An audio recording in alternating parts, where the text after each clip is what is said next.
Bienvenue pour ce 8e jour de la neuvaine de Saint Louis-Marie Grignon de Montfort. Pour nous témoigner son amour, la sagesse a choisi la croix.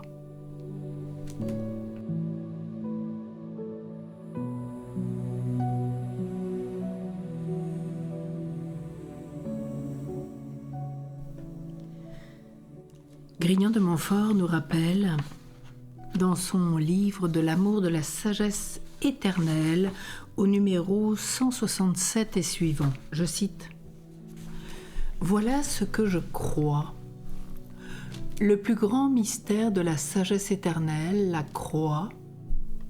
Oh, que les pensées, les voies de la sagesse éternelle sont éloignées de celles des hommes, même les plus sages.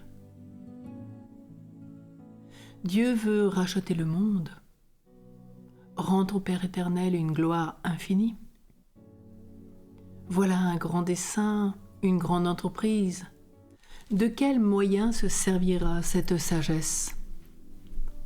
D'un seul tour de main, elle peut détruire et faire ce qu'elle voudra. D'une seule parole de sa bouche, elle peut anéantir et créer, que dis-je? Elle n'a qu'à vouloir pour tout faire. Mais son amour donne des lois à sa puissance. Elle veut s'incarner pour témoigner à l'homme son amitié. Elle veut descendre elle-même sur la terre pour le faire monter aux cieux, ainsi soit-il. Mais cette sagesse incarnée paraîtra glorieuse, sans pauvreté, sans humiliation et sans faiblesse. Elle gagnera les cœurs des hommes par ses charmes, par ses plaisirs, par ses grandeurs et ses richesses. Rien moins que tout cela, chose étonnante. Elle voit parmi les Juifs un sujet de scandale et d'horreur, et parmi les païens un objet de folie. Une potence ou une croix, c'est cette croix sur laquelle elle jette les yeux, elle y prend ses complaisances, elle la chérit. Pour être l'instrument de ses conquêtes, l'amie et l'épouse de son cœur, aux profondeurs de la sagesse et de la science de Dieu, que son choix est surprenant, que ses desseins et jugements sont incompréhensibles, mais que son amour pour cette croix est ineffable. La sagesse a aimé la croix. Ce qui est folie de Dieu est plus sage que les hommes, et ce qui est faiblesse de Dieu est plus fort que les hommes, nous rappelle saint Paul dans son première épître aux Corinthiens. Louis-Marie a expérimenté l'amour fou de Dieu pour l'humanité, manifesté dans la faiblesse et la vulnérabilité. Il considérait l'incarnation comme le premier mystère de Jésus-Christ, mystère au sens d'événement de la vie du Sauveur, et il voyait un abrégé de tous les autres, renfermant la volonté et la grâce de tous, et les rendant possibles. Par l'incarnation, le Christ a choisi de partager en tout, sauf le péché, la condition humaine, de rejoindre l'homme dans le travail, la souffrance et la mort. L'incarnation rédemptrice fut le chemin préféré par Dieu. Crucifié, le Christ nous révèle pleinement l'amour trinitaire. Comme au baptême de Jésus et à la transfiguration, le Père s'aime dans son Verbe christifié d'un amour indicible. Celui-ci est toujours mon Fils bien-aimé, celui qui m'a plu de choisir, écoutez-le. Le Fils crucifié aime son Père du même amour dont il l'aime éternellement, nous dira aussi saint Jean. Le Père ne peut aimer son Fils sans l'aimer dans sa condition d'homme des douleurs. Il en fait son prophète. Le Fils, dans cette même condition de serviteur souffrant que nous rappellera le prophète Isaïe, accueille la volonté amoureuse de son Père et la manifeste au monde. C'est ainsi que l'Esprit Saint, amour réciproque du Père et du Fils, peut être donné aux hommes. Car c'est bien à l'homme que Dieu veut manifester et communiquer son amour. Par sa charité infinie, le Fils s'est fait notre caution et notre médiateur auprès de Dieu.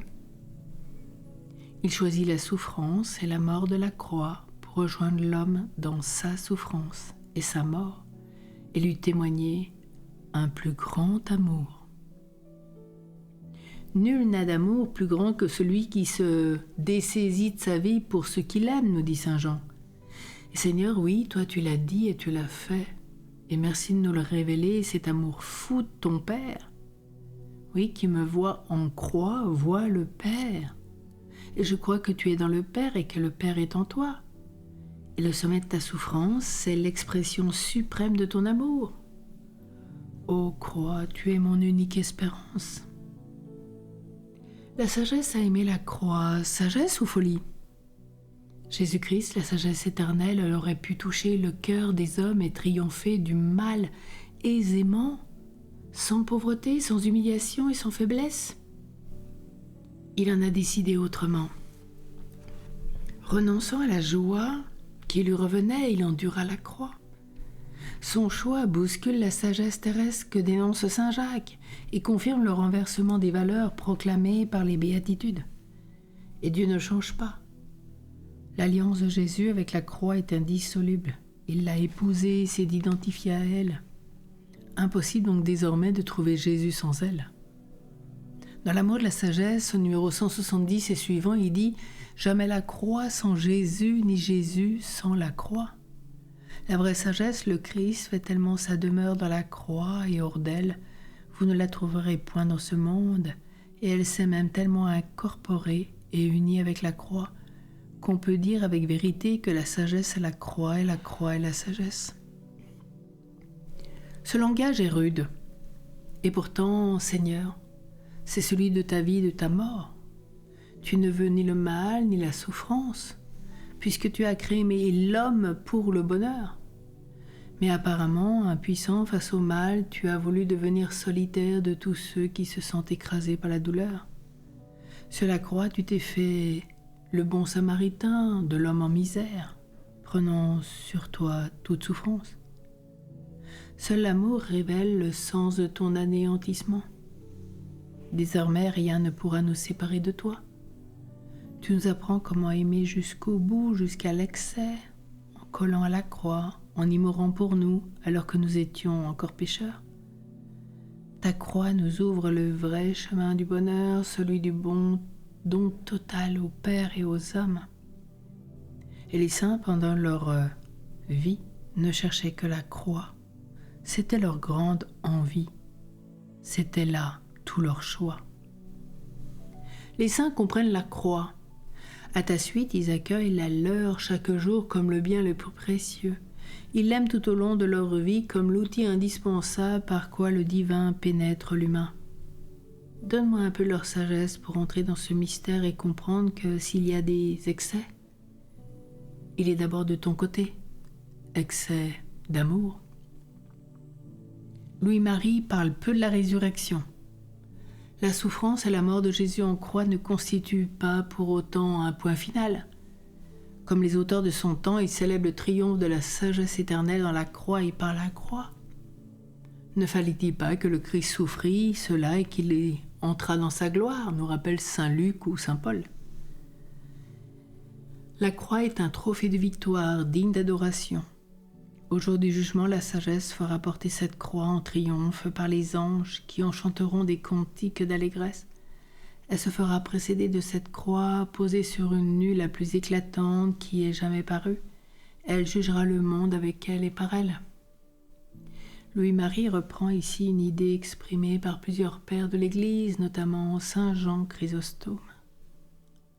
En attendant, la croix glorieuse est le signe de ralliement des soldats du Christ pour voler de victoire en victoire, puisque le Christ crucifié est devenu puissance de Dieu et sagesse de Dieu. Son triomphe n'est pas purement eschatologique. Il se manifeste dès ici-bas par la paix. La douceur du Christ est surtout la joie intérieure. Je déborde de joie dans toutes nos détresses, nous rappelle saint Paul dans sa deuxième épître aux Corinthiens. Louis-Marie manque de mots pour exprimer cette joie dont il parle en connaisseur. Il dit qu'on s'imagine toutes les plus grandes joies d'ici-bas et qu'est-il la joie d'un pauvre que l'on comble de toutes sortes de richesses, la joie d'un marchand qui gagne des millions d'or, la joie des généraux d'armée qui remportent des victoires, la joie des captifs délivrés de leurs fers. Toutes ces joies sont bien peu de choses. La joie d'une personne crucifiée qui souffre bien les renferme et les surpasse toutes. La connaissance du Christ ressuscité fait découvrir que le chemin de la croix devient chemin de la joie dans la mesure où l'on y marche avec amour. Nous ne savons que nous sommes passés de la mort dans la vie puisque nous aimons nos frères. Alors prions. Dans nos détresses et nos souffrances, regardons la croix. On y trouvera notre salut, notre espérance, notre soulagement. Ô croix, je ne t'ai point connue, pardon de mon péché. Chère croix, je te donne mon cœur, je te prends pour ma vie, mon unique bonheur. Imprime-toi de grâce sur mon cœur et mon bras, sur mon front et ma face. Je n'en rougirai pas. Je prends pour mes richesses ta riche pauvreté. Je prends pour mes tendresses ta douce austérité. Que ta sage folie soit de toute ma vie la gloire et la splendeur. Amen. Saint Louis-Marie Grillon de Montfort, prie pour nous. Saint Louis-Marie Grillon de Montfort, toi qui as aimé la croix, apprends-nous à la voir comme une source de grâce dans toutes nos douleurs, nos détresses et souffrances. Amen.